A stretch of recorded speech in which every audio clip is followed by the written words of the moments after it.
I was hired to monitor CCTV feeds for a dark website. One of the cameras shows my house. So, this started about 3 months ago. I wasn't looking for trouble, I swear. In fact, I was just looking for a job, something low effort to pay the bills. You know how it goes. I'd lost my last gig during the layoffs, and rent doesn't stop just because your paycheck does. I was desperate. One night, I was scrolling through Reddit job boards, doing the usual freelance gigs, surveys that pay like $5, nothing promising, when I stumbled on a thread that didn't look like the usual spam. It was short, to the point. Looking for someone to monitor security cameras. Easy work, good pay. Remote. No other details, just an email to contact if interested. I was skeptical, but like I said, I needed the money. Good pay sounded good enough for me, so I shot them an email. A few hours later, I got a response. No interview, no formalities, just instructions. They wanted me to monitor a series of live camera feeds for 8 hours a day, and they'd pay me $500 a week. Yeah, $500 a week. It seemed too good to be true, but they were paying through some weird cryptocurrency I hadn't heard of before. Didn't matter to me. I just needed the cash to hit my bank, and I was set. The setup was simple. They sent me a link to a private server, gave me login details, and said I'd be monitoring private properties, keeping an eye out for anything suspicious. They didn't want me to do much, just take screenshots of anything that looked off and send it in. No weird interviews, no forms, nothing that made it seem legit. But $500 a week was enough to push my doubts aside.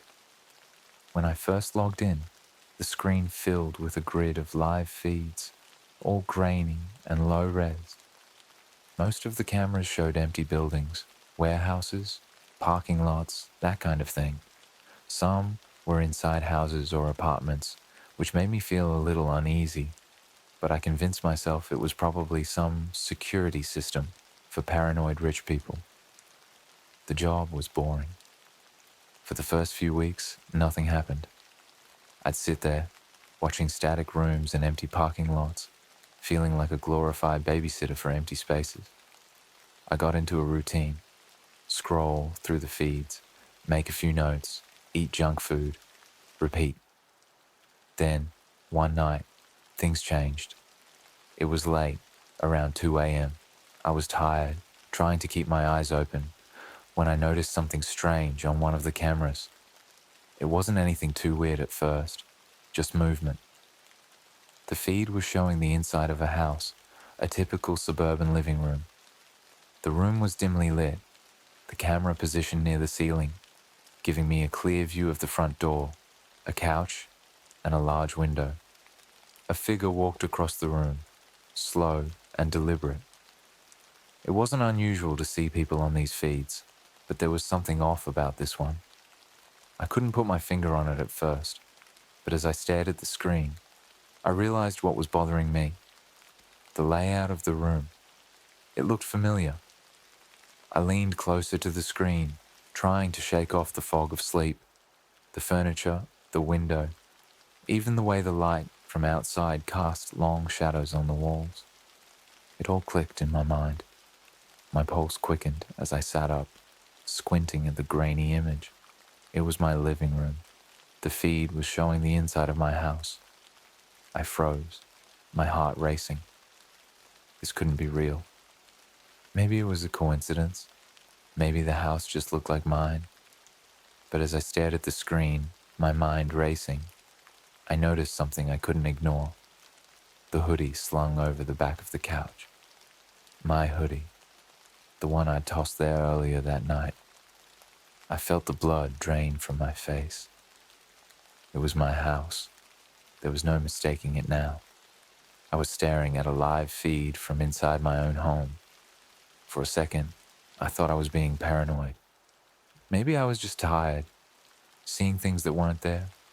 But no, I knew my own house, and I knew that what I was looking at wasn't a coincidence. I quickly switched through the other feeds, hoping to find an explanation, but nothing made sense. It was the same as always, empty rooms, silent parking lots. But then, I went back to the feed showing my living room. The figure was still there. They weren't moving anymore. They were standing by the window, back turned to the camera, motionless. I couldn't see their face, but they were wearing dark clothes, blending into the shadows. My throat tightened. Who the hell was in my house? I glanced toward my own living room, which was just down the hall. The eerie silence in my apartment pressed down on me. I had no idea if the figure on the screen was still in there, or if they were watching me from the dark corners of my own home. I didn't know what to do. Calling the police seemed logical, but how would I explain this?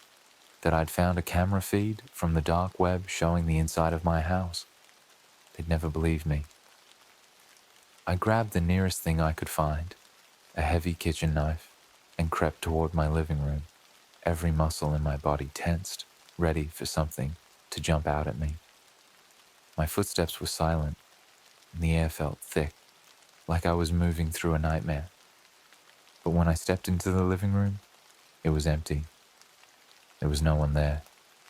The couch, the window, the shadows, it was all exactly as it had been on the feed. But the figure? Gone. Just like that. I went back to my desk, my hands shaking, and stared at the camera feed again. The living room was empty now, just like the one I had just walked through. But I knew what I had seen.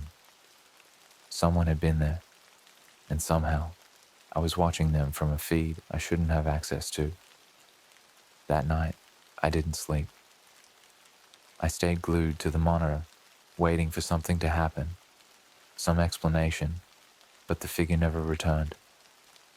The feed stayed still, showing my empty living room like it was taunting me, daring me to figure out what the hell was going on. And that's when the messages started. A new window popped up on my screen, just a simple chat box with no name, no avatar, just 3 words. We see you. My heart skipped a beat.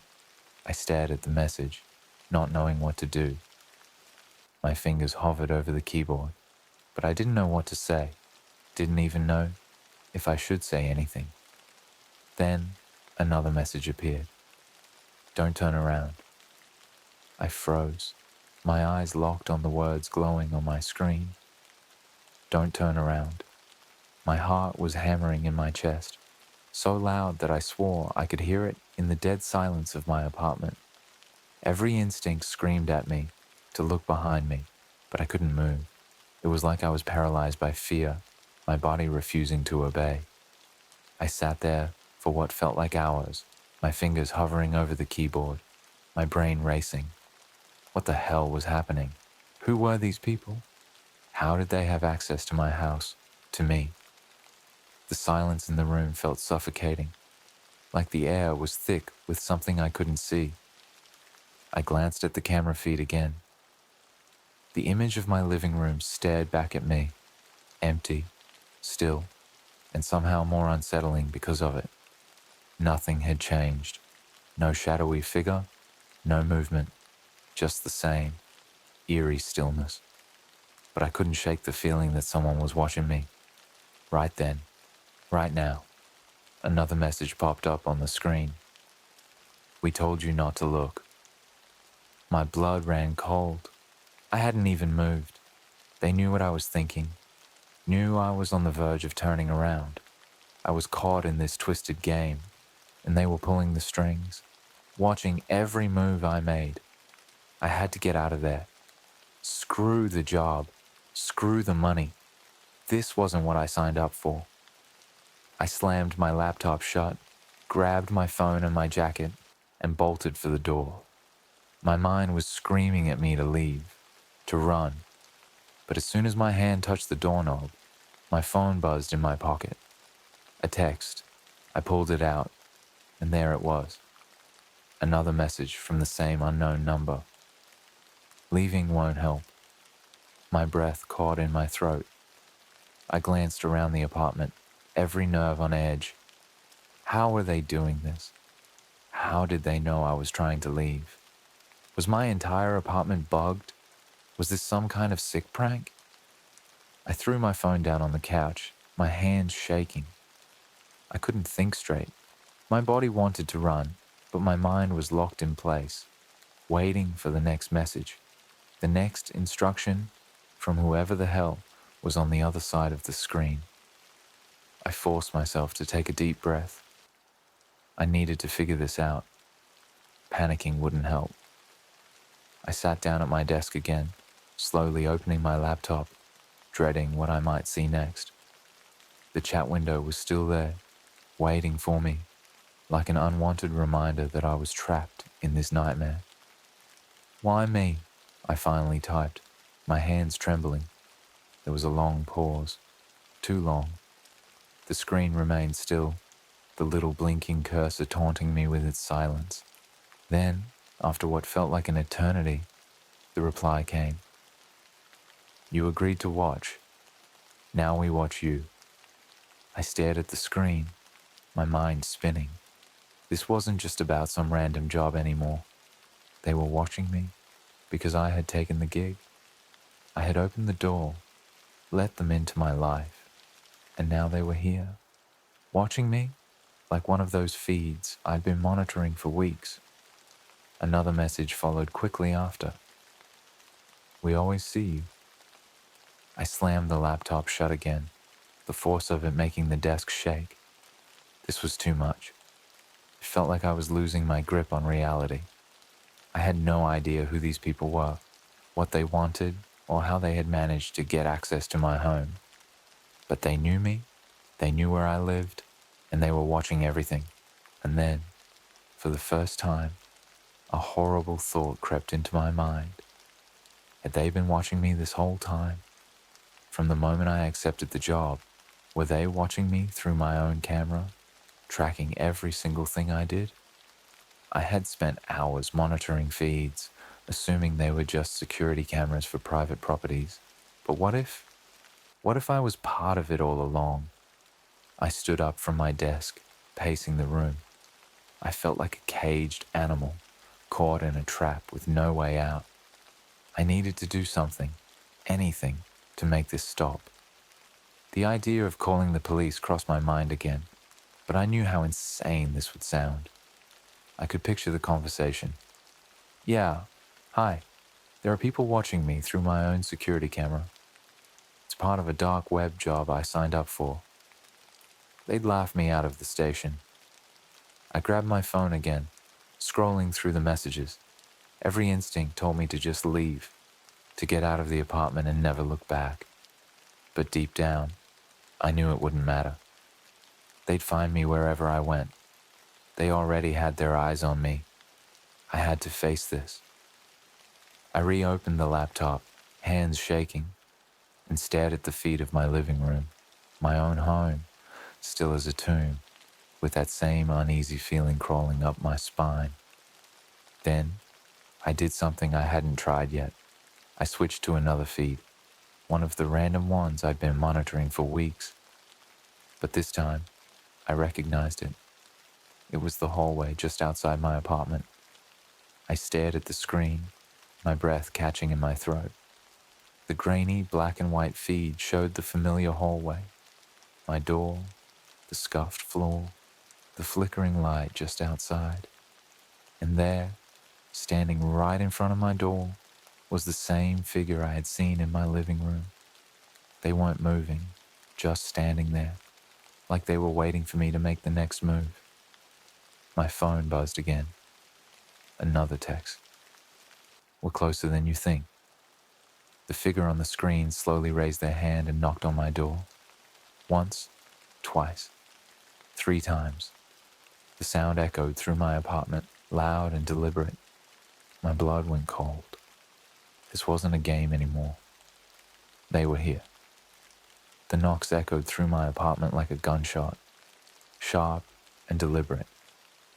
My heart was pounding so hard that I could barely think. I sat there, frozen, staring at the live feed showing the figure standing at my door, their face obscured by the shadows of the flickering hallway light. I couldn't move. It was like my body had shut down, paralyzed by the fear of what was happening. They were here. Whoever, or whatever, was behind the messages, the cameras, the surveillance, had come for me. Another knock. This time it was slower, more deliberate, the kind of knock that lets you know someone's not going anywhere. They were waiting for me to open the door. I swallowed hard, trying to get my breathing under control, but every breath felt like I was sinking deeper into a nightmare I couldn't wake up from. I glanced at the screen again, hoping, praying that the figure had left. But no, they were still there, standing unnervingly still. My hand moved to the trackpad, and without thinking, I clicked back through the other camera feeds. Empty warehouses, dark parking lots, abandoned houses, all the usual static. Nothing out of place. But then I switched back to the hallway feed. The figure was closer now, standing directly in front of the camera, as if they knew I was watching. They hadn't knocked again, but the air felt charged, like they were daring me to open the door. I stood up, my knees weak, and backed away from the desk. My mind was racing, trying to make sense of all of this.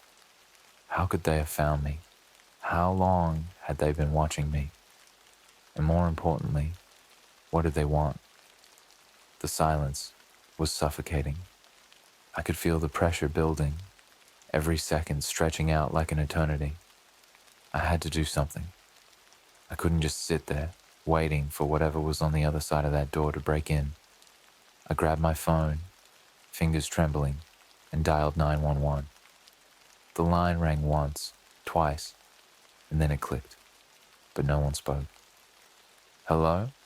I said, my voice shaky. "I need help. Someone's outside my apartment."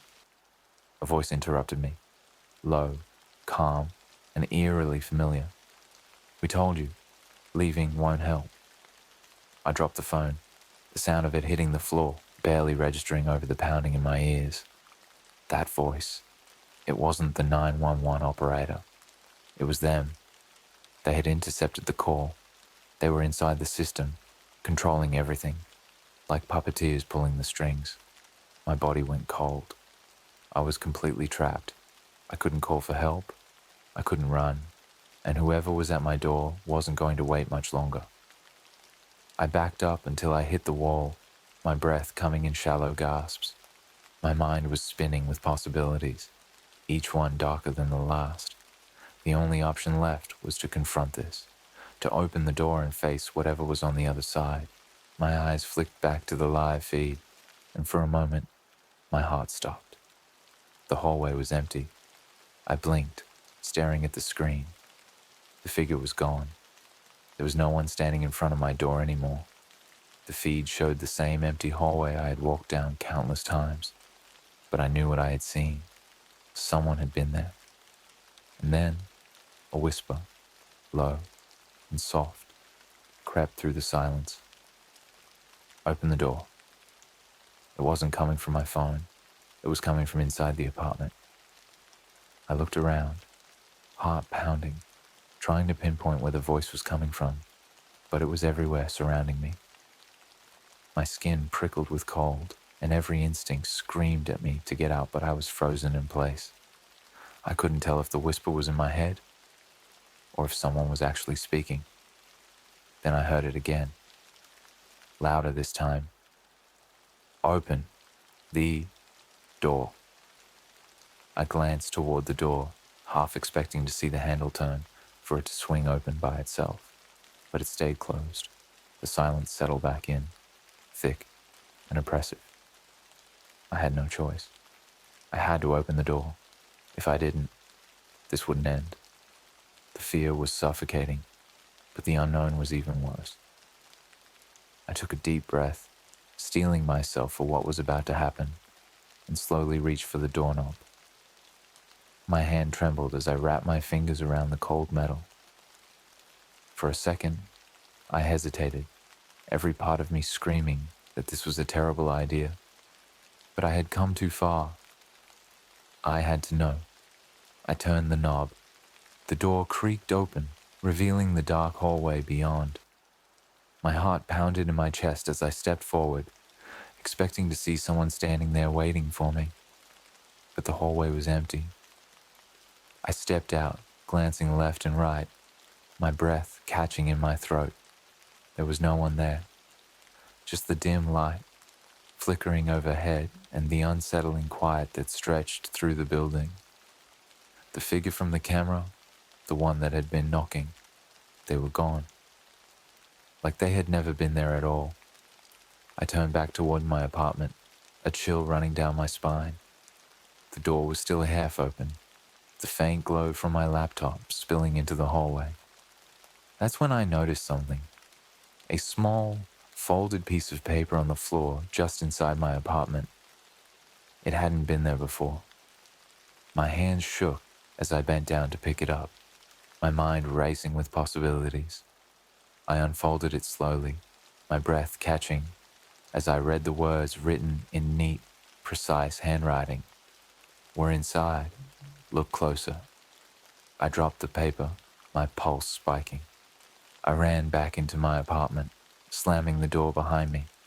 My eyes darted around the room, scanning every corner, every shadow, searching for something, anything that felt out of place. But nothing had changed. The apartment was just as I had left it, empty, quiet. Then, as I turned back toward the desk, I saw it. The live feed on my laptop had changed. It was no longer showing the hallway. It was showing me. I stared at the screen, my stomach twisting with dread. The feed was coming from inside my apartment, showing me standing there, staring at the monitor. My own face, pale and terrified, reflected back at me. And then, from the shadows behind me, I saw movement. Someone, or something, was standing in the corner of my room, just out of sight. My phone buzzed in my pocket. One final message appeared on the screen. It's too late. I couldn't move. I stood frozen in front of the screen, staring at the live feed of my apartment. There I was, a reflection of myself on the screen, paralyzed with fear. But that wasn't what scared me the most. It was the figure, standing in the corner of the room, barely visible, blending into the shadows. My blood ran cold as I watched the grainy footage. The figure didn't move, didn't make a sound. It was just standing there watching me. The room felt different now, heavier, like the air had thickened. The silence was no longer just unsettling. It was oppressive, like it was pressing down on me, suffocating. I wanted to turn around, to confront whatever was lurking behind me, but fear locked me in place. My mind raced, trying to understand how this was possible. How had they gotten inside? How long had they been here? The thought that someone, or something, had been watching me this whole time, standing in my own apartment, just out of sight, made my skin crawl. I forced myself to take a breath. I couldn't stay like this forever, paralyzed with fear. I had to do something. I had to face it. Slowly, with every nerve in my body screaming at me to stop, I turned my head, just enough to see the corner of the room where the figure had been standing on the live feed. There was nothing there. The corner was empty, the shadows undisturbed. I scanned the rest of the room, heart pounding, but it was as if the figure had never existed. But I knew what I had seen. I wasn't imagining it. I wasn't losing my mind. I glanced back at the screen. The live feed still showed me standing there, the same grainy image of the apartment, but now the figure was gone from the feed as well. My mind reeled.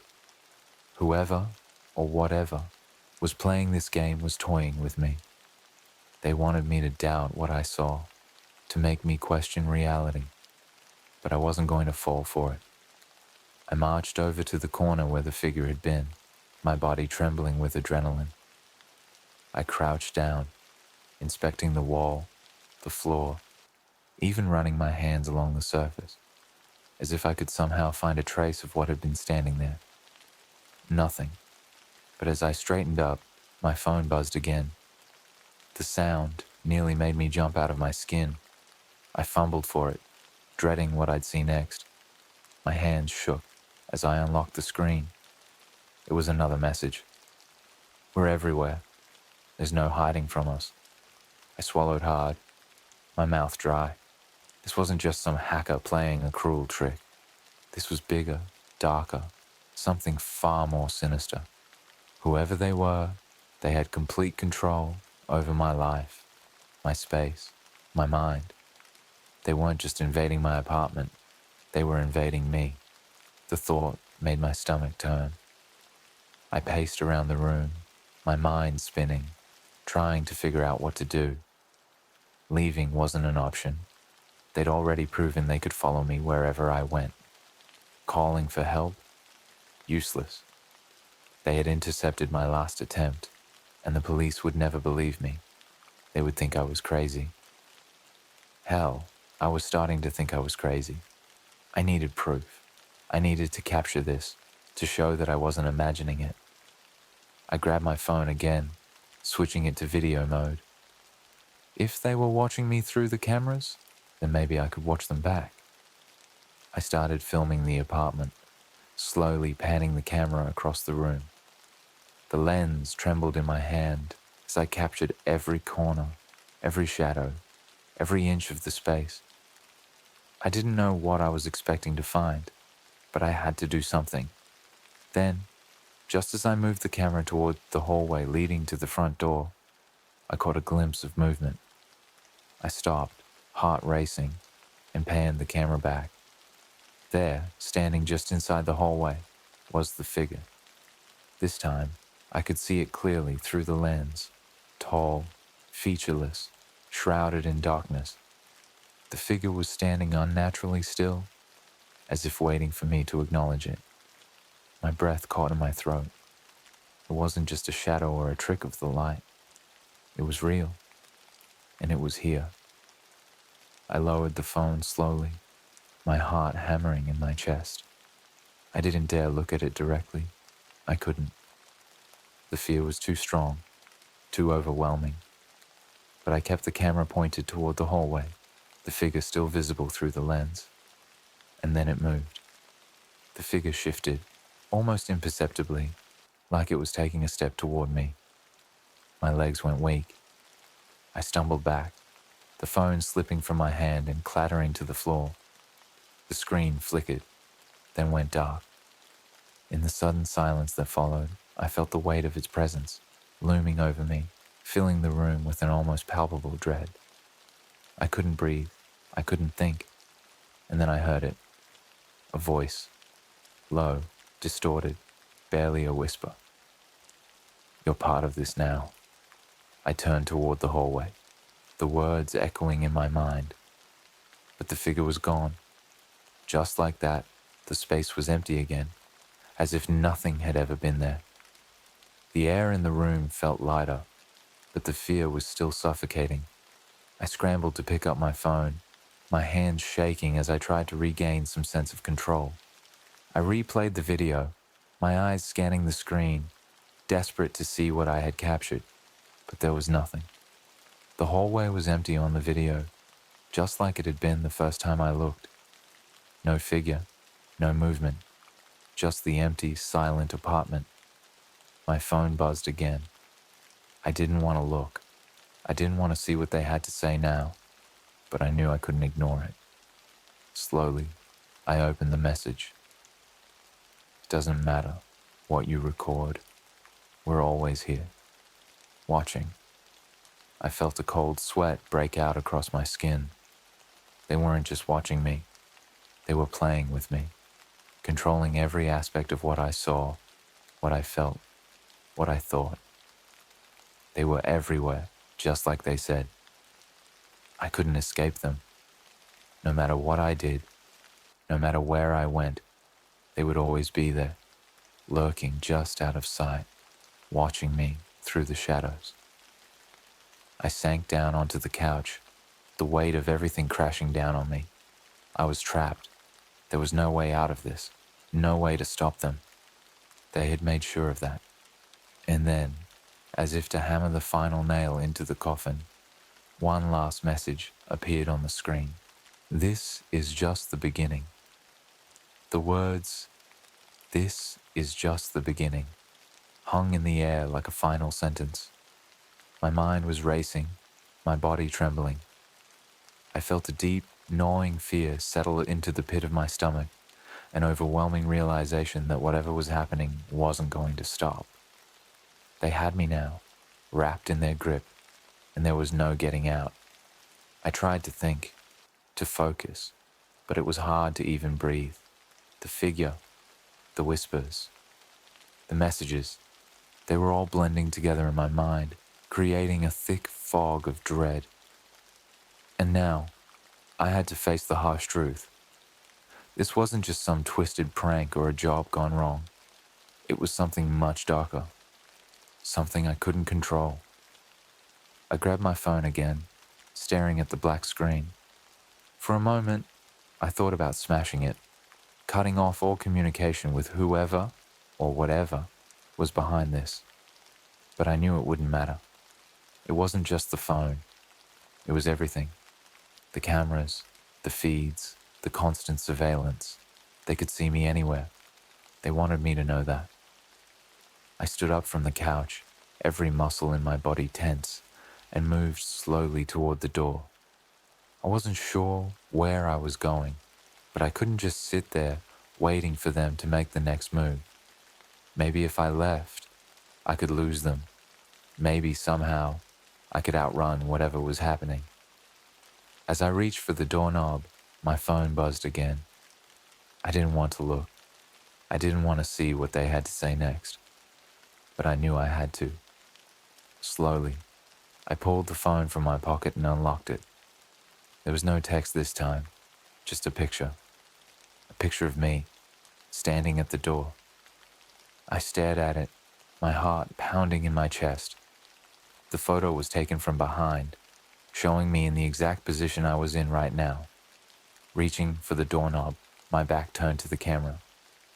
I whipped around, scanning the apartment, but there was no one there.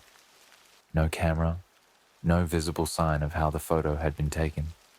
Another buzz. A second photo appeared on the screen.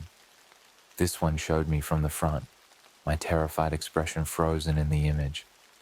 I could see every detail, my wide eyes, my trembling hands, the sweat on my forehead. It was taken from inside the apartment, like someone had been standing right in front of me watching. But the room was empty. I backed away from the door, my pulse racing, my mind spiraling. They were inside. They were always inside, watching me, tracking my every move, capturing every moment. I felt exposed, like a puppet on a stage, every string pulled by invisible hands. I was losing control, and the worst part was, I didn't know if I'd ever had control to begin with. The apartment felt smaller now, claustrophobic, like the walls were closing in. I didn't know what to do. Every corner of the room felt like it was hiding something, a lurking presence just out of sight. I couldn't escape it. I couldn't escape them. And then the lights flickered. My heart leaped into my throat. The flickering was subtle at first, just a dimming of the overhead bulb. But then it happened again, longer this time, the light buzzing weakly before snapping back on.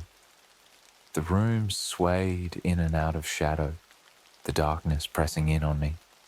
Another flicker, and this time I wasn't alone. For a split second, as the lights blinked, I saw them, figures. Multiple shadows standing in the corners of the room, motionless, watching.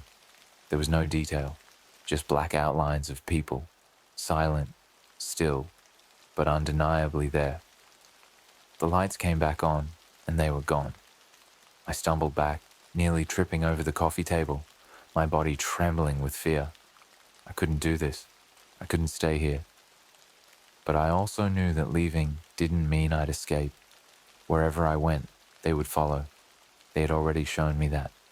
My phone buzzed again. This time, I hesitated, knowing what it would be. But I looked anyway, my hands shaking as I opened the message. Stay where you are. It's safer that way. I wanted to scream. I wanted to fight back, to push them out of my life. But how could I fight something I couldn't even see? Something that knew my every move before I made it. I was trapped in their web, and every struggle only tightened the noose around me. I turned in circles, scanning the room, my breath coming in short, ragged gasps.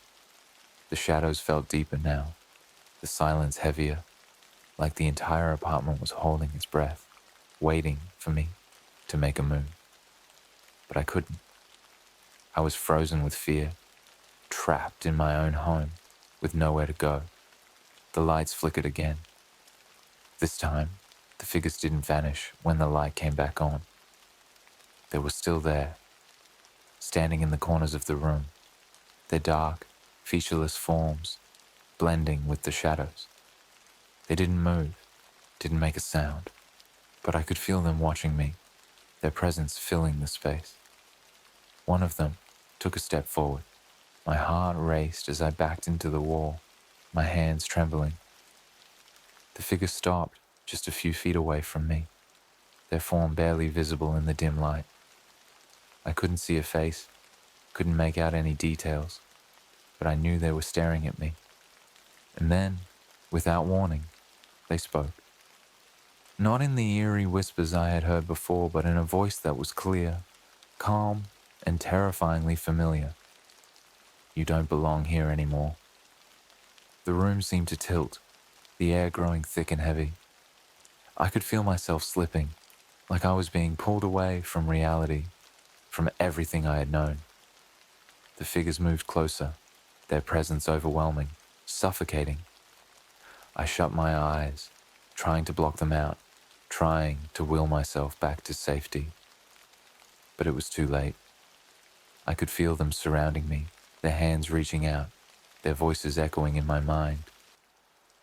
You were never supposed to see us. The world around me began to fade, the edges of reality blurring as darkness closed in. The last thing I heard before everything went black was the sound of my phone buzzing one final time.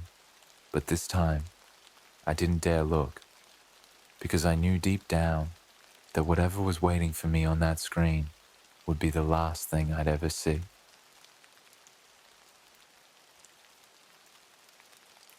I paid for a dark web service that claims to fix relationships. Now, my ex has vanished. It started, like most mistakes do, with good intentions. I wasn't looking for anything crazy. I just wanted a way to get her back.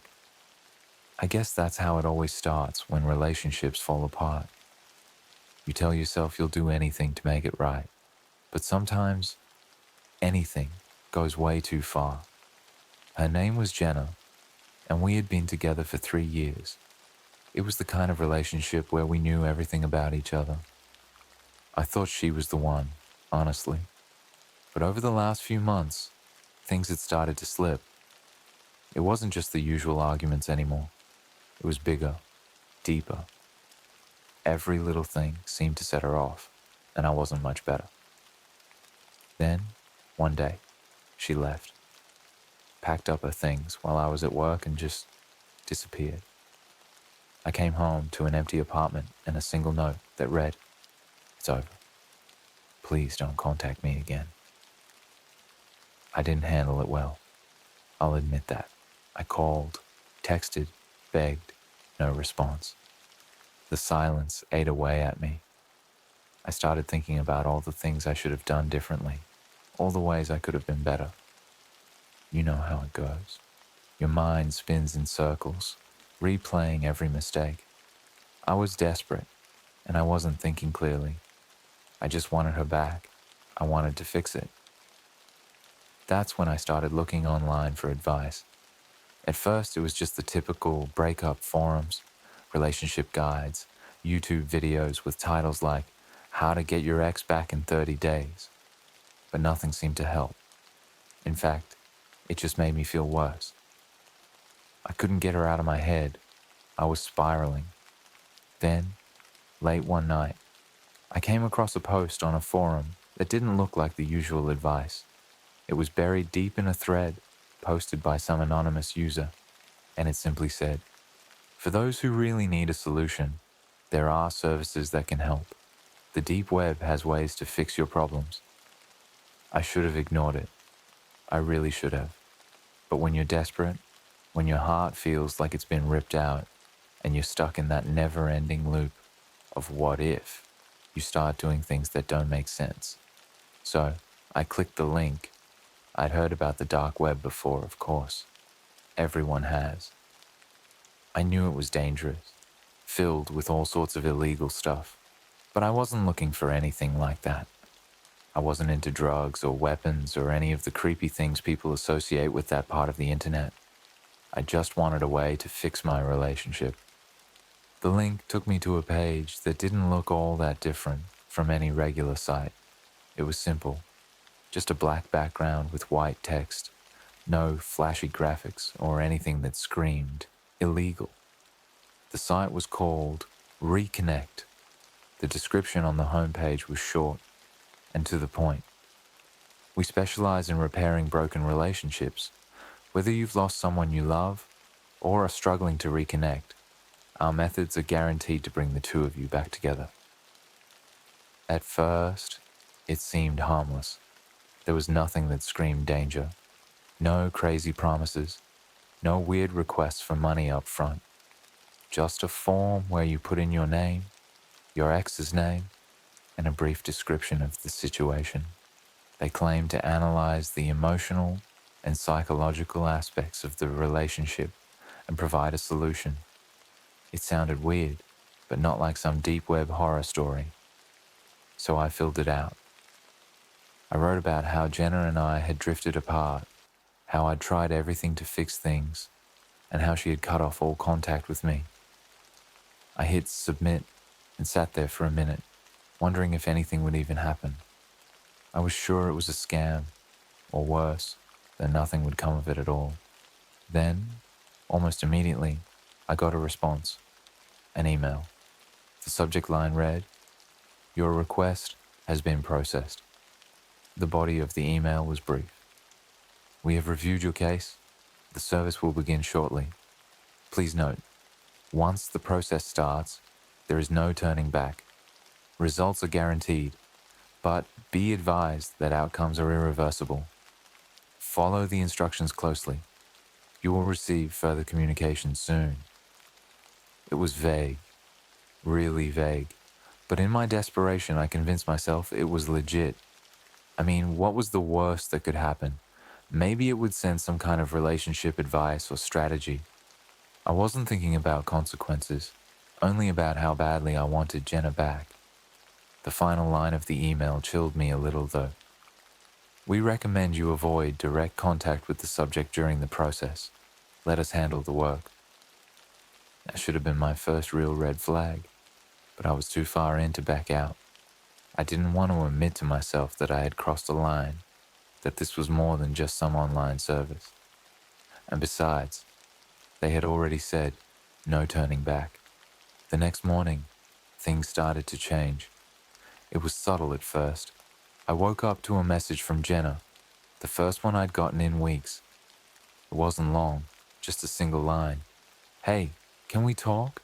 I stared at it for a long time, my heart pounding in my chest. I couldn't believe it. After all the silence, all the dead ends, she was reaching out.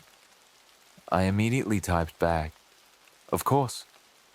Let me know when and where." The rest of the day I was on edge. I couldn't focus at work. I kept checking my phone, waiting for her to respond, but nothing came.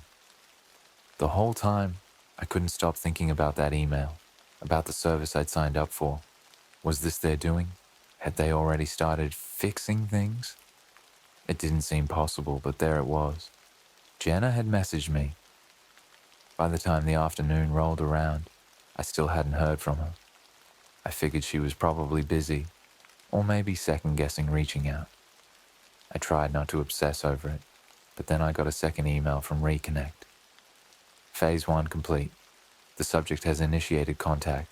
Proceed as normal. A weird feeling washed over me. How did they know she'd texted me? And what did they mean by Phase 1? I didn't remember reading anything about phases. But still it was working, wasn't it? Jenna had reached out, and that was more than I'd been able to manage on my own. So, I didn't question it. I didn't think too hard about the details. I just went along with it. That was my first mistake. After that first message from Jenna, things seemed to calm down. I didn't hear back from her that night, but I told myself she was just processing things, figuring out what she wanted to say. I convinced myself that Reconnect was actually doing something, even though I had no idea what that something was. The next morning, I got another message from Jenna. It was short, just like the first one. I've been thinking about us. Let's meet up soon. There was no time or place mentioned, just that. But still, it felt like progress, right? Like maybe this whole dark web thing was actually working. I didn't respond immediately. The email from the service had said to proceed as normal, so I didn't want to push her or seem overeager. I just told her to let me know when she was ready to meet, and then I tried to distract myself with work. But as the day went on, things started to get weird. It wasn't anything huge at first, just small things, little moments that made my skin crawl in ways I couldn't explain. Like when I grabbed my phone at lunch and noticed a missed call from a number I didn't recognize. Normally, I wouldn't have thought much of it, but there was no voicemail, and when I tried calling it back, I got a number not in service message. Not entirely strange, but enough to put me on edge. Then there was the guy who sat across from me on the subway ride home. He was staring at me the entire time.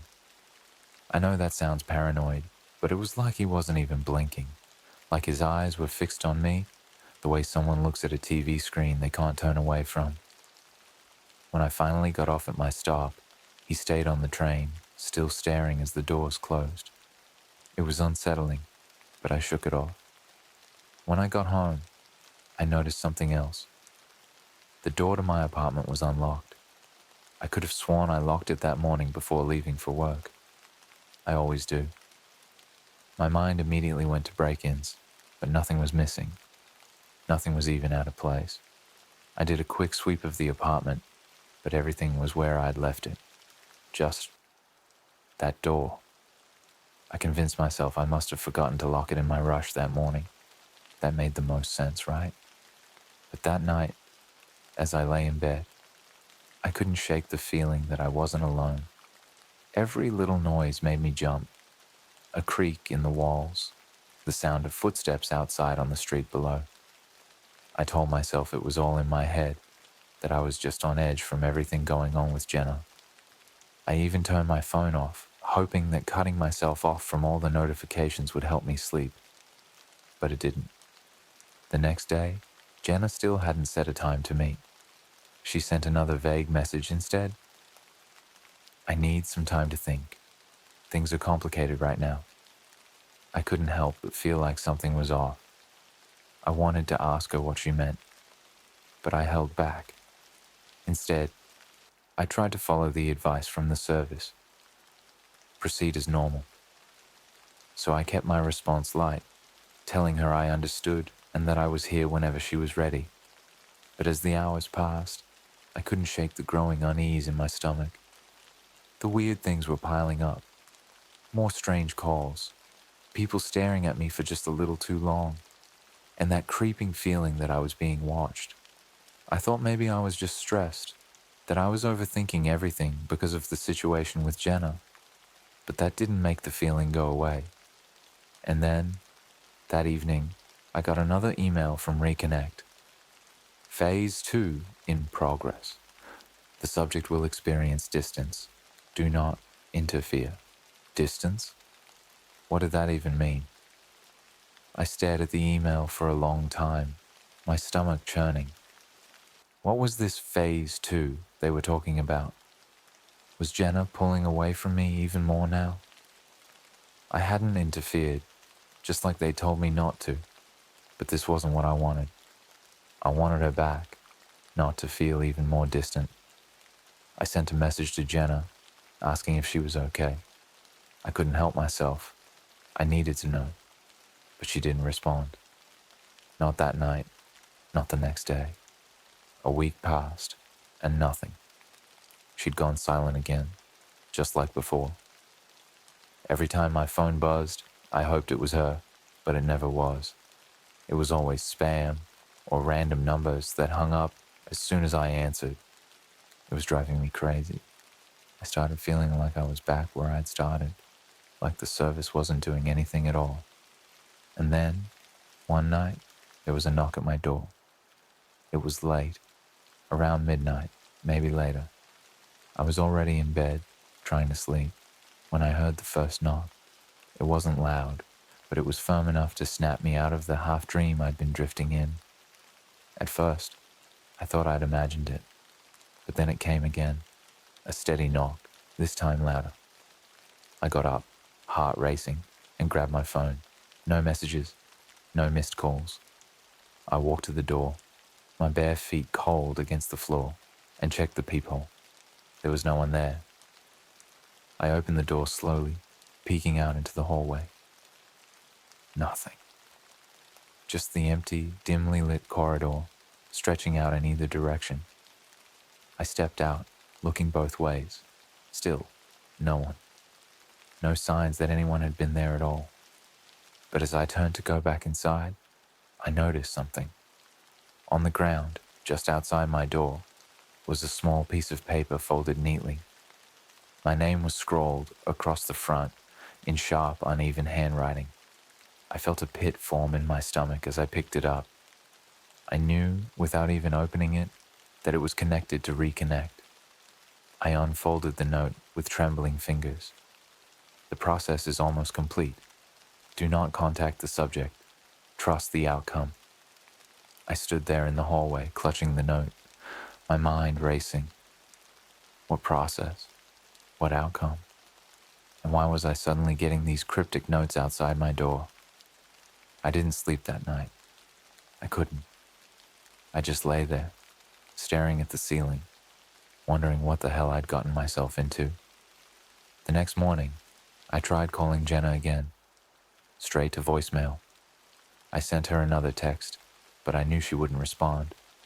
I was starting to realize that this wasn't just some simple service to fix a broken relationship. This was something else, something darker.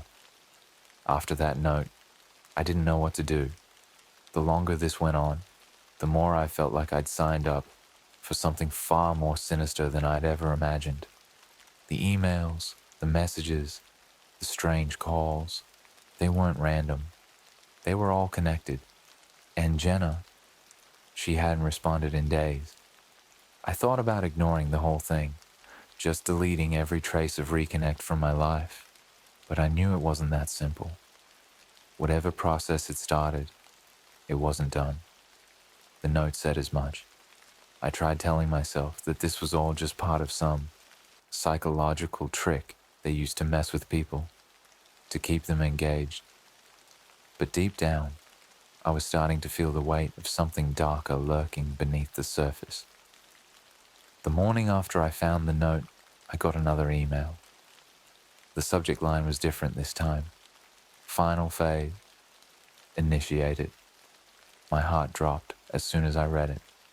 Final phase? What did that mean?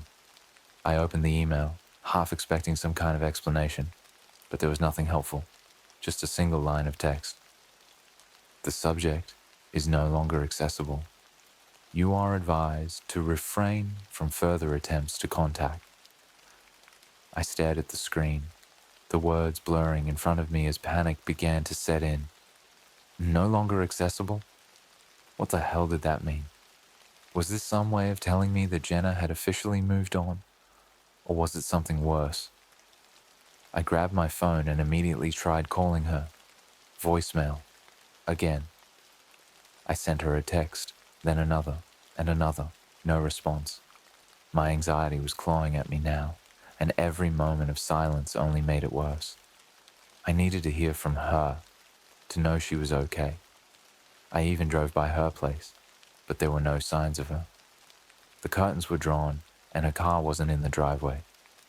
She'd told me not to contact her, but this was different now. Something was seriously wrong. I tried asking around, mutual friends, people who might have heard from her, but no one had seen or spoken to Jenna in days. It was like she'd just disappeared, vanished. That was when I knew. Whatever Reconnect was, whatever service they offered, it wasn't about fixing relationships. It was something far more twisted. And now, Jenna was gone. That night, I couldn't sit still.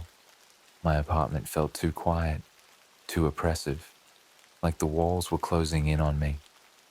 I kept glancing at my phone, waiting for a message that wasn't coming. Every minute felt like an eternity, and every noise made me jump. I couldn't shake the feeling that someone was watching me, that same unsettling sensation I'd felt since the day I signed up for the service. Then, around 1 a.m., my phone buzzed with a new email. My hands were shaking as I opened it, half terrified of what I'd find. The subject line was blank. Inside, there was only one sentence. You should have followed the instructions. I dropped the phone, my heart pounding in my chest. The note outside my door, the emails, they had warned me. They told me not to contact her, not to interfere. And now it was too late. I tried to calm myself down, to think clearly, but it was impossible. I knew I had made a mistake, a huge one. I had reached out to her when they told me not to, and now they were warning me. But it didn't end there. As I stood in the middle of my living room, trying to figure out what to do next, I heard it. A soft sound, barely noticeable at first. It was coming from the hallway outside my apartment. Footsteps, slow, deliberate, moving closer to my door. I froze. The hairs on the back of my neck stood up, and every instinct in my body screamed for me to stay still. The footsteps stopped right outside my door. Silence. And then, another knock. Just like before, but heavier this time. More insistent. My heart was pounding so loud I was sure they could hear it from the other side. I didn't move. I couldn't. Then whoever or whatever was standing outside my door began tapping. Not knocking, just tapping. Slow and rhythmic, like they were letting me know they weren't going anywhere. I grabbed my phone, my hand shaking, and checked the peephole. There was no one there. But the tapping continued. Over and over, the same pattern, the same unrelenting sound. I backed away from the door, my mind racing. I didn't know what was happening, but I knew one thing for sure. I wasn't alone anymore. They were watching me, just like they had been from the start. The tapping stopped. Then, after a long, suffocating silence, I heard the sound of paper sliding under my door. Another note. I didn't want to pick it up. I didn't want to know what it said, but I couldn't help myself. The note was short, just like the last one. Jenna is no longer your concern. Do not interfere again. My stomach twisted and I felt sick. What had I done? I'd signed up for this, thinking it was harmless, thinking I could get Jenna back, and now she was gone. I sat down on the couch, staring at the note in my hand, my mind spinning. What did they mean by no longer your concern? Was Jenna dead? Had something happened to her because of me? I didn't know. I had no answers, only a gnawing, suffocating fear that I had crossed a line I couldn't uncross. And now, I was paying the price. The days that followed were a blur. I didn't sleep. I barely ate. Every time I left my apartment, I felt eyes on me. Every time my phone buzzed, my heart skipped a beat. terrified it was another message from Reconnect. I tried going to the police, but what could I tell them? That I'd paid some shady service from the dark web to fix my relationship, and now my ex had disappeared. They'd think I was insane. The truth was, I didn't even know what was real anymore. I never heard from Jenna again. No texts, no calls, nothing. It was like she had been erased from my life completely. Gone. And deep down, I knew that was exactly what had happened. Reconnect had fixed the problem by removing her from my life entirely. But it didn't feel like a fix. It felt like a punishment. The days following that last note dragged on like a bad dream I couldn't wake up from. My mind felt numb, like I was drifting through life on autopilot. Every part of me was consumed by one horrifying thought. Jenna was gone, and it was my fault. I couldn't focus on anything. I tried going to work, pretending things were normal, but it was like the world had shifted. Nothing made sense anymore. Jenna wasn't just avoiding me. She was gone, erased from my life, like she'd never existed. No social media updates, no mutual friends mentioning her, not even a trace of her in the places we used to go. It was as if Reconnect had wiped her out of reality, and I was the only one who remembered she'd been there. I tried reaching out to her again, breaking the rules Reconnect had laid out, but it was useless. Her phone was disconnected. Her email bounced back. No one knew where she was. Or worse, no one even seemed to care. I asked around, but every time I brought her up, people shrugged, like they couldn't remember her. It was unsettling, the way her existence seemed to dissolve in people's minds. That's when I started feeling truly alone. I thought about going to her apartment, knocking on her door, demanding answers. But a part of me already knew what I'd find. Nothing. Just an empty place. Or worse, someone else living there, unaware that Jenna had ever been part of my life. I spent hours staring at the last note they had left under my door, my mind going in circles. Do not interfere again. What had they done to her? Was she dead? Taken? Something worse? It felt like I was unraveling. The guilt, the fear, the silence. It was all too much. But I knew one thing for sure. Whoever Reconnect was, they had power. Real power. And they had used it to wipe Jenna from existence. That night, the silence in my apartment was unbearable. I couldn't shake the feeling that someone, or something, was watching me, waiting for me to mess up again. Every creak of the floorboards, every rustle of the wind outside, set me on edge. I kept my phone turned off, the laptop closed, hoping that maybe, just maybe, if I stayed quiet, they'd leave me alone. But deep down, I knew it wasn't over. Not yet. Around midnight, I heard it again. The knock. Slow, deliberate, just like the last time. I didn't get up this time. I didn't check the door. I just sat there, paralyzed by fear, staring straight ahead. The knock came again, louder now, more insistent. My hands clenched into fists as I tried to force myself to move, to do something, but I couldn't. I felt trapped, like a cornered animal. Then came the tapping. That same slow rhythm, tap, tap, tap. It was enough to drive me mad.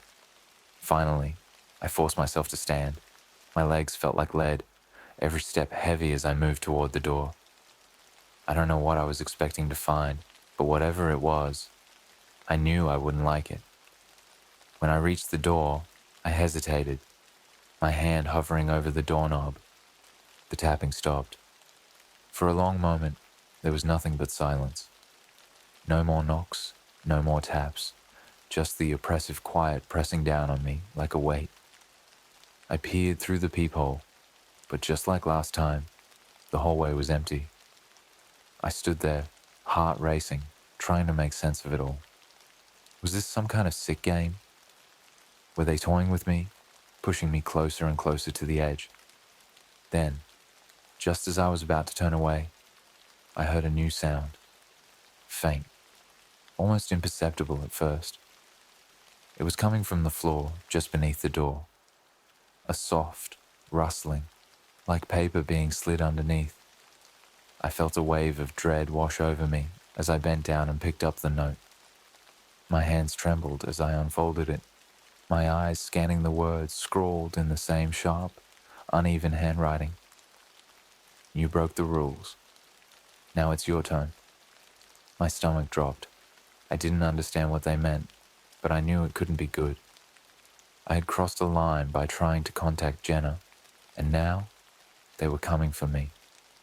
Over the next few days, things escalated. It wasn't just the knocks at night or the notes under my door. It was something far worse. It started with the feeling of being watched.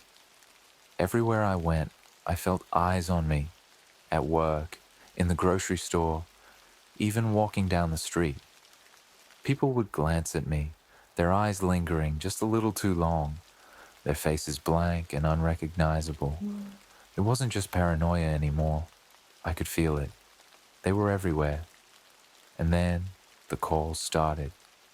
Late at night, my phone would buzz, even when I'd turned it off. The number was always unknown, the voice on the other end just heavy breathing or a soft whisper that I couldn't quite make out. I'd hang up immediately, but the calls kept coming, over and over. One night, I was sitting in my apartment, trying to calm myself down, when the lights flickered.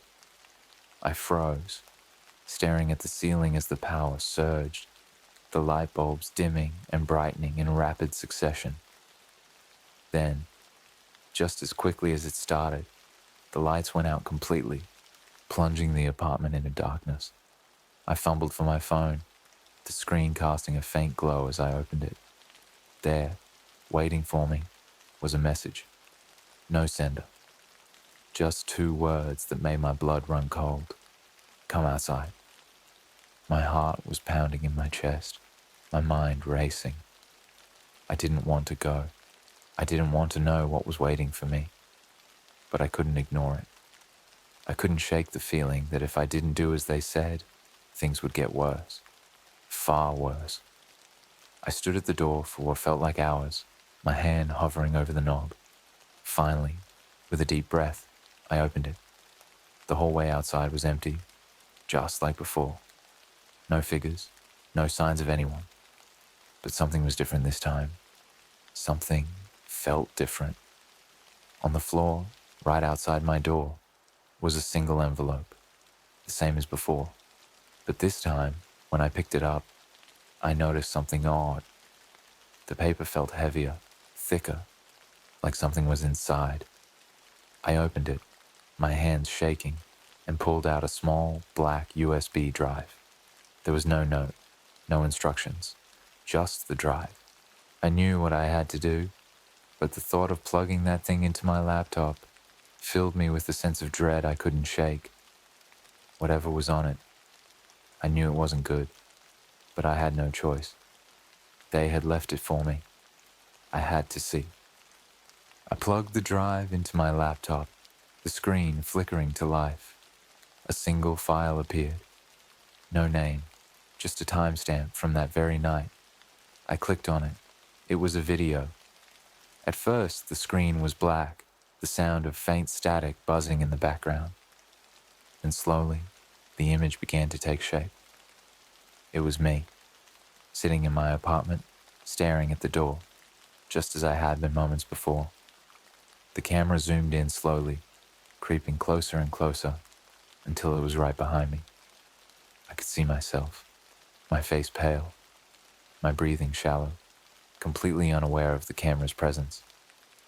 And then, a hand appeared on the screen, reaching out, almost touching the back of my neck. The video cut to black. I stared at the black screen, my mind racing, my breath caught in my throat. That hand, it was inches from the back of my neck in the video, and I hadn't felt anything. I hadn't sensed anything. The realization sent a chill down my spine. Whoever, or whatever, was behind this was inside my apartment. They had been right behind me, close enough to touch. My skin prickled with fear as I stood up, every nerve in my body screaming to get out. But where would I go? They knew everything. They knew where I lived, where I worked, what I did. There was no escaping this. I'd signed up for something far darker than I could have imagined, and now I was trapped in it. The room was dead silent, the only light coming from my laptop. I was frozen in place, afraid to turn around, afraid to see something standing there, just out of view.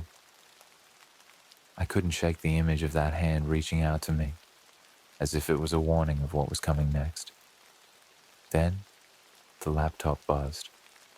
A new message appeared on the screen. You broke the rules. This is the final step. I couldn't move. My heart pounded in my chest as I stared at the words, knowing that whatever was about to happen, there was no stopping it. I had crossed the line when I tried to contact Jenna again, and now they were coming for me. Another knock echoed through the apartment. Not the front door this time. It was coming from inside. I swallowed hard, my mouth dry. The knock came again, louder, closer. It was coming from my bedroom door. I knew I shouldn't go. I knew I shouldn't open it. But my feet moved on their own, like I was being pulled toward it by some invisible force. I walked slowly, the floor creaking beneath me with each step, my breath shallow, my hands trembling. The door was cracked open, just enough for a sliver of darkness to spill out from the room. I reached for the handle, my fingers brushing against the cold metal. My pulse was racing, and every part of me screamed to stop, to turn around, to run. But I couldn't. I pushed the door open. The room was dark, the curtains drawn. At first, I didn't see anything, just shadows. But as my eyes adjusted, I saw it. Sitting on my bed was a figure. I couldn't make out the face. It was too dark, too still. The figure was slouched forward, its head hanging low, its hands resting in its lap. It didn't move. It didn't acknowledge me. It was like a mannequin, lifeless and eerie, yet undeniably human-shaped. My stomach turned as I stepped closer, my heart pounding so loud I could barely hear anything else. The closer I got, the more I could see. Its clothes were familiar, too familiar. The figure was wearing Jenna's clothes. I stopped in my tracks, the realization hitting me like a ton of bricks. This wasn't possible. None of this was possible. I had no idea what I was looking at, but it couldn't be her. It couldn't be. I inched closer, every part of me on edge, my body trembling. The figure didn't move, didn't react, just sat there in the dark.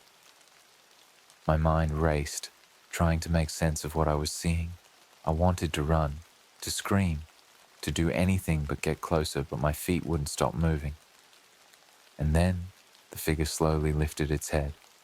I stumbled back, my breath catching in my throat. The face, it wasn't Jenna. But it wasn't not Jenna either. It was like a distorted version of her, as if someone had tried to recreate her from memory, but hadn't quite gotten it right. Her eyes were too wide, her skin too smooth, too perfect. The smile that stretched across her face was wrong, unnatural, like it didn't belong there. She, or it, spoke, but the voice wasn't Jenna's. It was cold, hollow, emotionless. This is what you wanted, isn't it? I backed away, my body trembling. This wasn't real. It couldn't be real. I had wanted Jenna back, but not like this. Not whatever this was. The figure stood, its movements slow and jerky, like it wasn't used to moving. It took a step toward me, and I could hear the soft creak of the floorboards under its weight. You asked for her. We gave you what you wanted. I shook my head. my heart racing. No, no, this isn't right. This isn't what I wanted. The figure stopped, its head tilting to the side, that eerie smile still stretched across its face. You didn't follow the rules. Now you pay the price. I couldn't breathe. My chest tightened as the weight of everything crashed down on me. The emails, the notes, the warnings. It had all been leading to this. I had signed up for something far worse than I could have ever imagined, and now there was no turning back. The figure took another step forward, and I stumbled backward, tripping over the edge of the bed and falling to the floor. My hands scraped against the rough carpet, and I scrambled to get up, my mind screaming at me to run. But before I could move, the figure was right in front of me. It crouched down, its face inches from mine. Those cold, lifeless eyes stared into mine, and I could feel the air around me grow colder, thicker. It's too late now. You belong to us. I screamed, kicking myself away from it, scrambling to my feet. I ran for the door, my heart pounding in my chest, my breath coming in ragged gasps. I didn't look back. I couldn't. I bolted out of the apartment, down the stairs, out into the street. I didn't stop running until I was blocks away, the cool night air stinging my lungs. I had no idea where I was going. I didn't care. All I knew was that I had to get as far away from that thing as possible. That was 3 days ago. I haven't been back to my apartment since. I've been staying at a motel on the edge of town, keeping the lights on 24/7, barely sleeping.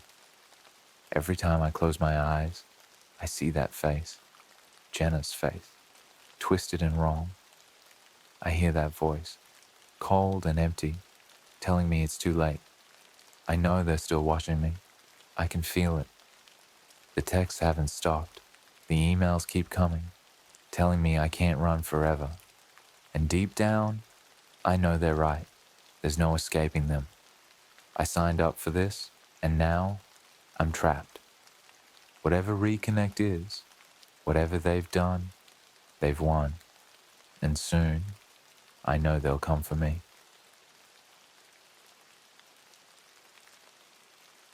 I accepted a contract job from the dark web.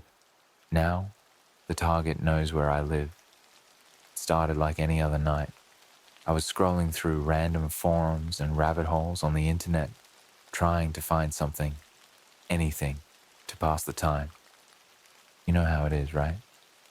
1 minute, you're watching some conspiracy video. The next, you're 3 hours deep into a random thread about urban legends from a country you've never even heard of. I didn't mean to stumble onto the dark web, but once I did, well, I stuck around longer than I should have. I'd heard all the usual warnings. The dark web is a breeding ground for illegal activity. Don't go poking around if you don't want to find trouble, that sort of thing. But curiosity got the better of me. I wasn't looking for anything illegal. At least, that's what I told myself. But I just wanted to see what was really out there. It's mostly rumors, right? It can't all be true. I ended up on a site that didn't look like much at first. Just a black screen with a simple chat window and a username prompt. For some reason, I felt compelled to sign in. That's when things started to get weird. I didn't even have time to think up a clever username before someone in the chat sent me a direct message. It was just a simple line. I have a job for you. Now, don't ask me why, but I didn't close the window. Maybe it was the boredom, or maybe it was the thrill of something dangerous. But I typed back, asking what kind of job. A reply came almost instantly. I need someone to watch, that's all. Observe? Okay, I thought. Weird, but harmless, right? Watching? What could that even mean? The stranger explained it was nothing more than a surveillance gig, just checking in on someone, documenting their day-to-day life and reporting back. It sounded so simple, so easy. And here's the kicker. The pay was huge. They offered 10 grand, up front, just for watching a person for a few days. You'd probably think I was crazy for not backing out right then and there, but the whole thing sounded too good to pass up. No risk, no violence, just watching. I pressed for more details. The person told me that they'd send the target's information once I agreed to the contract. It felt sketchy, sure, but the way they phrased everything made it sound almost professional, like this was just a shady version of some private investigator work. I know, it was stupid, but I was low on cash, desperate, and bored. I mean, $10,000 for keeping an eye on someone from a distance? It didn't feel like a bad deal. Without thinking too hard about it, I agreed. That's when things took a turn. A link popped up in the chat, followed by one word: download. I hesitated, staring at the screen for what felt like forever.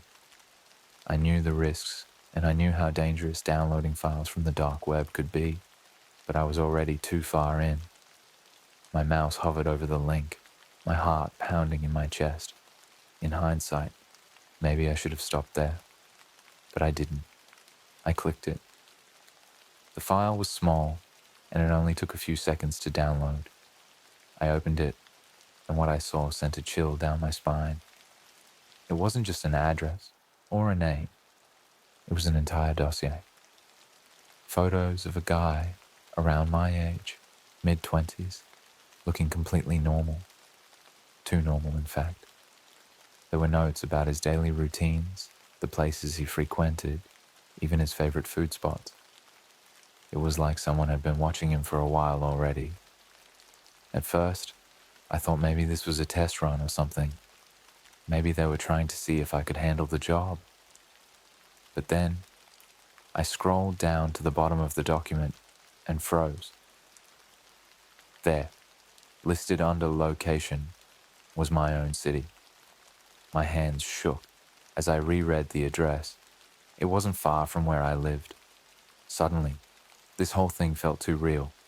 The idea of watching someone who lived so close to me, someone who I could literally run into at the grocery store, made me feel sick.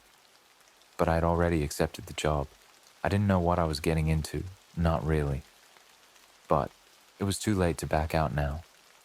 I had the target's information, and the payment was already sitting in my account. I figured I'd at least check out the guy's place, see if this watching thing was as easy as they'd made it sound. I didn't have to do anything else, right? So, I grabbed my jacket, locked my door, and stepped out into the night. I'll continue the rest in the next post if people are interested. I promise. This is where things start to get really weird. Let me know if you want more. I drove across town, my mind racing with 100 different thoughts.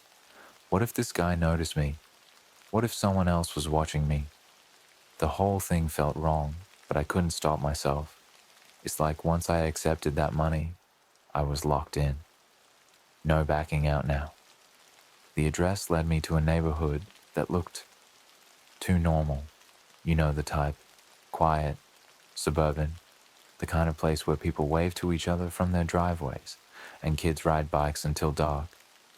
I don't know why, but I expected something more sinister. Instead, I parked my car a few houses down from the target's place, blending in as best I could. I sat there for a while, just watching. His house was small, but neat. The lights were on, and I could see the faint glow of a TV flickering through the living room window. It was eerie, how ordinary everything seemed. I pulled out my phone and took a few notes, like the instructions had said. Target in residence, no unusual activity. Simple, right? I figured I'd stick around for another hour or so, just to make sure there wasn't anything else to report. But the longer I sat there, the weirder I started to feel. The street was dead quiet. No cars, no people, not even a dog barking. It was like the whole neighborhood had been abandoned, except for this guy's house. Around 11 p.m., the front door opened. My heart jumped into my throat as I saw him for the first time in real life. He looked just like his photos, mid-20s, average build, kind of scruffy looking. He stepped out onto the porch and lit a cigarette, casually glancing around like he didn't have a care in the world. But here's the thing that caught me off guard. He didn't seem surprised, at all. It was like he was expecting someone to be out there, watching him. He wasn't looking for me specifically, at least I didn't think so. But there was this weird, unsettling calm to the way he scanned the street, like he knew something was up. I tried to stay as still as possible, sinking down in my seat, watching from the shadows. He stood there for a few minutes smoking, then flicked the butt into the bushes and went back inside. I let out a breath I didn't even realize I was holding. That was the first night.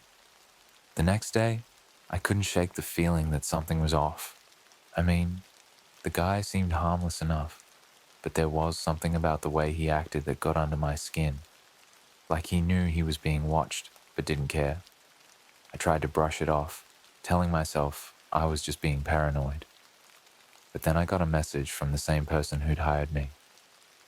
Go back tonight. Same time. I stared at the screen, feeling a knot form in my stomach. I had been planning to go back anyway, but the message made it feel different. It wasn't a suggestion, it was an order. That night, I returned to the same spot. This time, I was more careful. I parked further down the street and watched from a distance. The house looked the same as before, lights on, TV flickering. But now, there was something new. The blinds were open, wide open. It felt deliberate, like the guy wanted me to see inside. I could make out his figure moving around the living room, going about his usual routine, until he stopped. He stood there, in the middle of the room, facing the window, facing me. My heart started pounding in my chest. There's no way he could have seen me right. I was parked too far away, hidden in the dark, but the way he was standing there, staring out into the night, it felt like he was looking straight through me. I blinked, and then he was gone. 1 second he was standing there, and the next, he disappeared into the shadows of the house. I panicked. I started the car, ready to leave, but something made me hesitate. Maybe it was the adrenaline, or maybe I just didn't want to seem like a coward. Either way, I stayed. I watched the house for another hour, my grip tight on the steering wheel, waiting for him to reappear.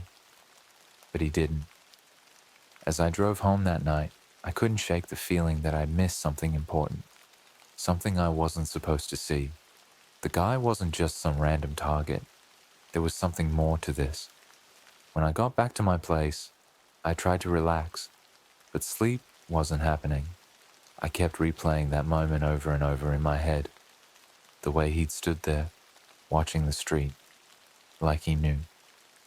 The next morning, I woke up to another message. Did you enjoy the show? My stomach dropped. The hell did that mean? I stared at the message for a while, my brain scrambling to come up with some sort of explanation. How did they know I was there? Were they watching me? That's when I noticed it.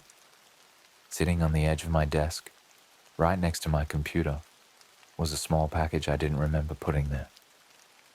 It was a flash drive, a cheap, basic one, but I sure as hell didn't own it. I stared at it, my heart racing. No way was I plugging that thing into my computer.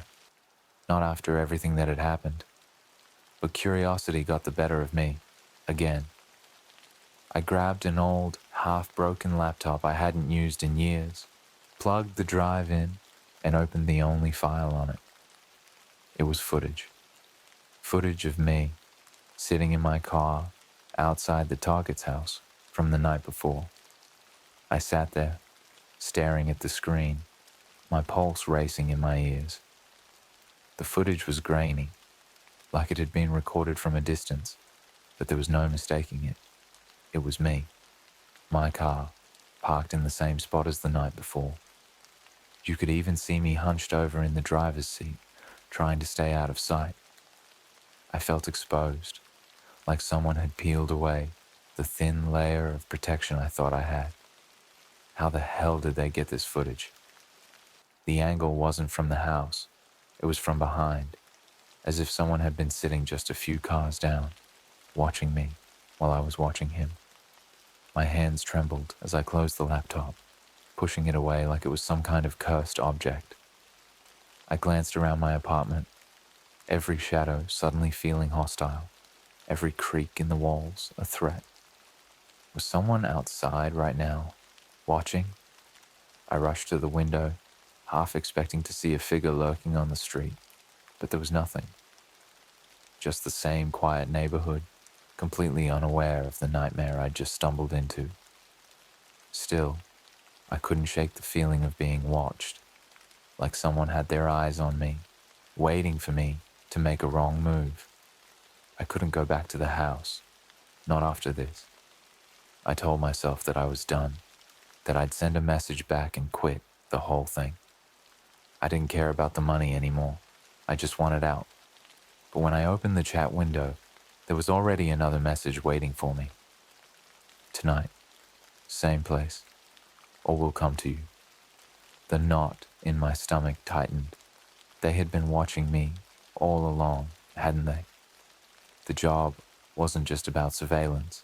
It was something much darker, but I had no idea what, and I wasn't sure I wanted to find out. I thought about calling the cops, but what could I even tell them? Hey, I accepted a job from the dark web, and now I'm being watched by the people who hired me. Right, that would go over well. Plus, they already had my address. These people, whoever they were, knew too much. It was like they had me trapped in some kind of game, one where I didn't even know the rules. Against my better judgment, I decided to go back one last time. Not because I wanted to, but because I had to. Something was wrong with this whole setup, and I needed answers. If I was going to be dragged into this, I at least wanted to know what I was up against. That night, I drove out to the house again, but this time, I took a different route. I made sure no one was following me, circling the block a few times before finally parking on a side street a little further away. My heart was pounding so hard I could barely hear anything over it. The streetlights buzzed faintly, casting long, eerie shadows across the pavement. I watched the house from a distance. Everything seemed normal. The same lights were on. The same TV flickered in the living room. But tonight, the blinds were closed. It was almost like the house was sealed up, like it was hiding something. Minutes passed, then an hour. Nothing. I started to wonder if I had been stood up, if this whole thing was just some sick joke. I debated driving off and never coming back, but something held me there. I don't know if it was fear or stubbornness, but I couldn't leave without knowing what was really going on. Suddenly, a figure emerged from the side of the house. It wasn't the target. It was someone else. I squinted, trying to make out their features, but they were dressed in all black, blending in with the night. They moved quickly, glancing around before disappearing into the shadows between the houses. I felt a chill crawl up my spine. What the hell was that? Before I could process it, my phone buzzed in my pocket. I pulled it out and saw a new message on the same chat app I'd been using for the job. Get out of the car. My blood ran cold. I looked around, but the street was empty. Or at least, it looked empty. My heart was hammering so hard that I could barely think. I didn't move. I didn't even breathe. Then another message came through. Now. Whoever was watching me wasn't playing around. I felt like I was being hunted. I couldn't just sit there. My eyes darted around, scanning the shadows for any sign of movement. The streetlights seemed dimmer than before, like the darkness was closing in. I got out of the car, my legs shaking so badly I thought they might give out. The air felt thick, like it was weighing me down, suffocating me. I stood by the door, waiting for something, anything, to happen. That's when I heard the footsteps. They were faint at first, but steady, coming from somewhere in the distance behind me. I turned, but there was nothing. No one. Just the quiet hum of the street and those footsteps getting closer and closer. Panic set in. I didn't wait to see who or what was coming. I bolted down the sidewalk, heart pounding in my throat, my breath coming out in ragged gasps. My car was too far now, and there was no way I was going back. I just needed to get away. I turned the corner onto another street, praying I'd lose whoever was following me. My chest ached, my legs felt like they were about to give out, but I kept running. After what felt like forever, I found a gas station up ahead, its neon lights buzzing faintly in the distance like some kind of lifeline. I rushed inside, nearly collapsing as I reached the counter. The clerk barely glanced at me, like he'd seen people in worse shape before. I tried to catch my breath, my mind racing. I needed to figure out what the hell was going on, who was following me, and why. But when I pulled out my phone, there was a new message waiting for me, one that made my blood run cold. Nice run. You won't get away next time. The gas station was supposed to be my safe haven, but the second I read that message, it felt like the walls were closing in. I could barely process what was happening. My mind was spinning, trying to piece everything together, but none of it made sense. Who the hell was this? How did they know everything I was doing? I looked around the store, scanning the aisles for anyone who might be watching me. There was no one, just the tired clerk behind the counter, lazily flipping through his phone. The fluorescent lights overhead buzzed like an electric hum, but other than that, it was dead quiet.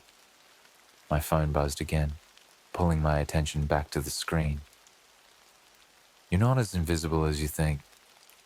I felt a cold shiver run down my spine. They were watching me right now. I whipped my head around, staring out through the large windows that faced the street. I could see the darkened road, my car parked way down the block, but no movement, nothing that stood out. That's when it hit me. If they knew where I was, it meant they'd been tracking me the whole time. It wasn't just the job or the house. This was bigger. They had access to something. My phone, my location, me. I was the one being watched. I shoved my phone into my pocket, trying to breathe through the panic. I couldn't stay there. I needed to move, to get somewhere, anywhere that felt safe. But where? My apartment? No way. They'd already sent me a message telling me they could come to me. If they knew where I lived, then I couldn't go back. Not now. I grabbed a cheap energy drink from the cooler and paid for it with cash, keeping my head low as I left the store. The cold night air hit me like a slap, but it did nothing to clear the fear buzzing in my head. I kept glancing over my shoulder, every sound making me jump. The streets were empty, but that only made things worse. Whoever was behind this, they were too good at hiding. I walked a few blocks, ducking through alleyways and side streets to make sure I wasn't being followed. But every step I took, it felt like someone was right behind me, just out of sight. I don't know how long I wandered before I realized I had no destination. I was just running. And then, my phone buzzed again. I hesitated before pulling it out, dreading what I might see. Stop running. It's already too late. My chest tightened. Too late for what? I looked around, panic rising again, but there was nothing. I was alone. The message wasn't just a threat, it was a command. It was as if whoever was doing this wanted me to give up, to stop trying to escape. I couldn't understand why. What did they want from me? Suddenly, my phone rang.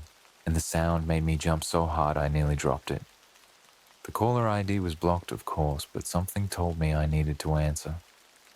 My thumb hovered over the screen for a moment before I accepted the call, pressing the phone to my ear. Hello? Silence. My pulse pounded in my ears. I almost hung up when I heard it.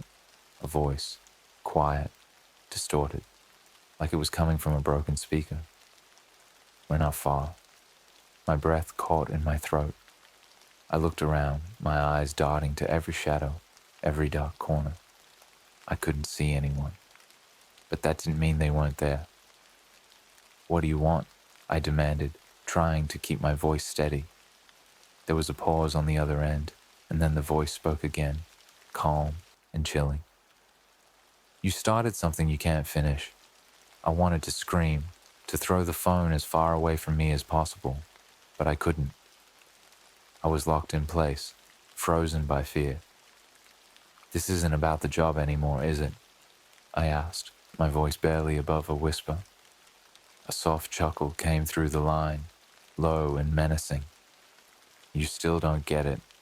You're part of something now, something bigger. And it doesn't end just because you want it to. The line went dead. I stood there, my heart racing, trying to piece together what I had just heard. This wasn't just about me watching the target. I was part of something much worse, something I didn't understand.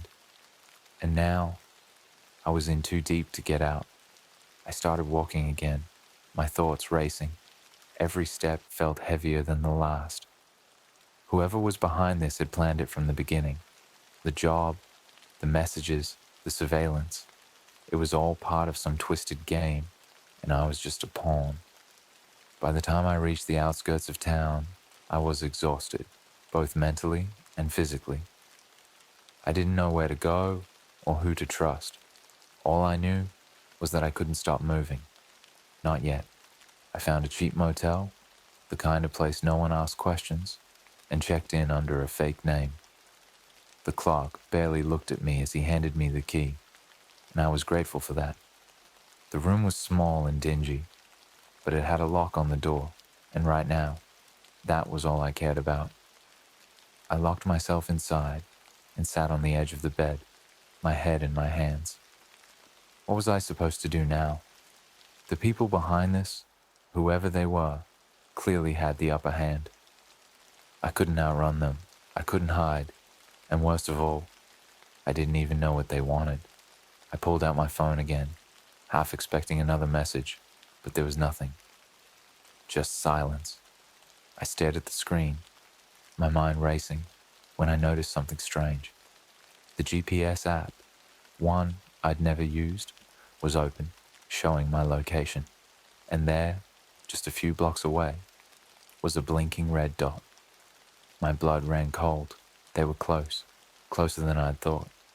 I hadn't been running from them at all. They had been following me the entire time. I stared at the blinking red dot on my phone, feeling like the walls were closing in on me. They were close. Too close. My mind raced, trying to figure out how they could have tracked me here. I'd used a fake name, paid in cash, and taken every precaution I could think of, but it didn't matter. They always knew where I was. Panic surged through me. I rushed to the window, pulling the curtains aside just enough to peek through. The street outside was empty, dimly lit by flickering streetlights. Nothing seemed out of place, but that didn't comfort me. I knew better by now. Just because I couldn't see them didn't mean they weren't there, waiting. I grabbed my bag, my hands shaking, and started packing up the few things I'd brought with me. I didn't have a plan anymore, just the overwhelming need to move. Staying in that room felt like sitting in a trap, waiting for the jaws to snap shut. But as I stuffed my things into the bag, something caught my eye, a slip of paper, just peeking out from under the motel room door. My breath caught in my throat as I crept toward it, my heart pounding louder with every step. I crouched down, hesitating for a second before pulling the paper all the way inside. It was a handwritten note. "We know where you are. Don't bother running." My blood ran cold. I dropped the note, stumbling back, my mind scrambling for a way out. I couldn't stay here. I couldn't leave. It felt like every option was a dead end. They had me cornered, and I knew it. I grabbed my phone again, my thumb hovering over the GPS app. The red dot was still there, pulsing on the screen like a heartbeat, but it wasn't moving. Whatever, or whoever, was tracking me, was waiting for me to make the next move. I had to be smarter. If they were watching me this closely, there had to be something I wasn't seeing, some piece of the puzzle I hadn't put together. And then it hit me. The flash drive. I pulled it out of my bag, the cheap plastic feeling heavier than before. The footage they'd sent me, the footage of me watching the target, had been a warning. But maybe there was more.